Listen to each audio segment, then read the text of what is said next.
Why is it important to love your enemies? 1. Reflecting God's nature. God is love, 1 John 4 verse 8. He doesn't just love those who love him, he loves everyone, including those who oppose him. God sends sunshine and rain upon all people, regardless of whether they deserve it, Matthew 5 verse 45. When we learn to love even our enemies, we become more like him. This is the highest level of spiritual growth. 2. Breaking the cycle of revenge. Responding to evil with greater evil creates an endless cycle of hatred and conflict. Jesus offers us a different path, the path of love, forgiveness, and reconciliation. This approach breaks down walls of enmity and opens up opportunities for peace and restored relationships. 3. Liberating your own soul.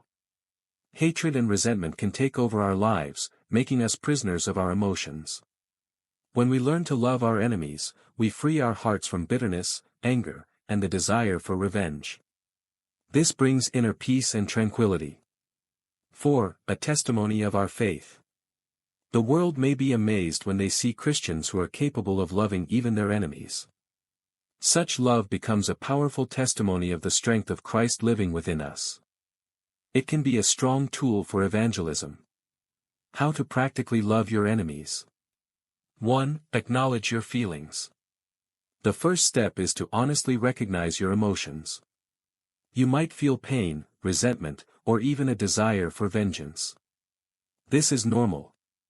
It's important not to suppress these feelings but to acknowledge them and turn to God for help in overcoming them. 2. Seek help from God.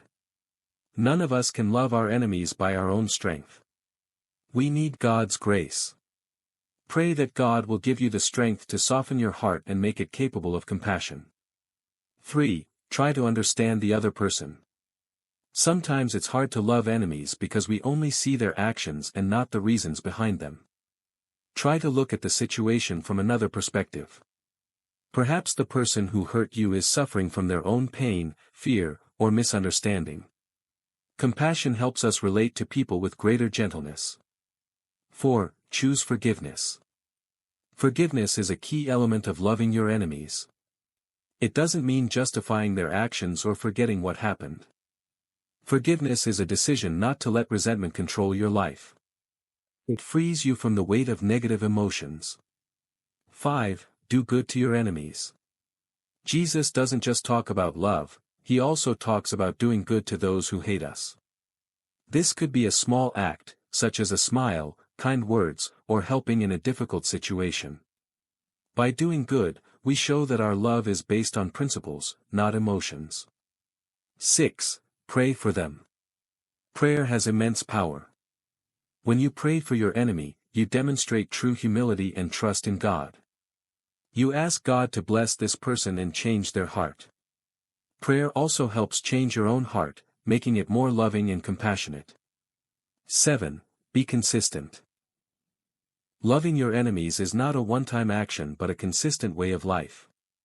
It requires patience, practice, and faith. The more you follow this path, the easier it will become over time. Examples from the Bible. 1. Jesus Christ. The brightest example of loving enemies is Jesus himself. On the cross, he prayed for those who crucified him, "Father, forgive them, for they do not know what they are doing."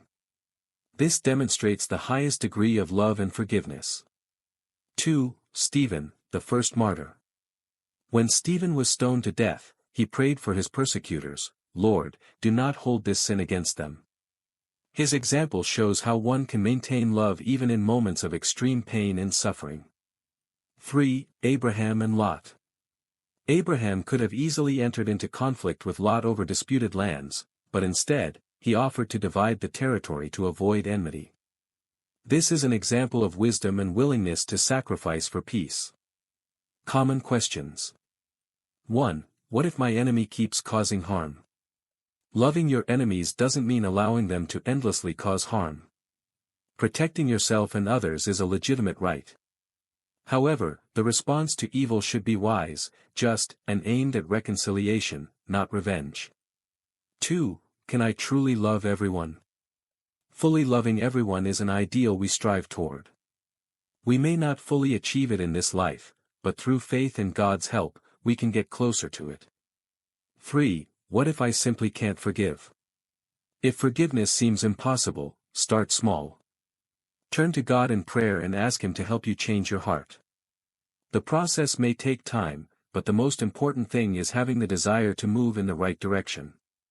Conclusion. Loving your enemies is a challenge that Jesus places before each of us. It doesn't mean ignoring wrongdoing or allowing ourselves to be taken advantage of. It means striving for the highest form of love, which is based on forgiveness, compassion, and trust in God. Jesus showed us how it's done. He loved even those who nailed Him to the cross. By following His example, we can become agents of peace and love in a world filled with hostility and conflict. So let's choose the path of love, even if it's difficult. God is always there to support us on this journey.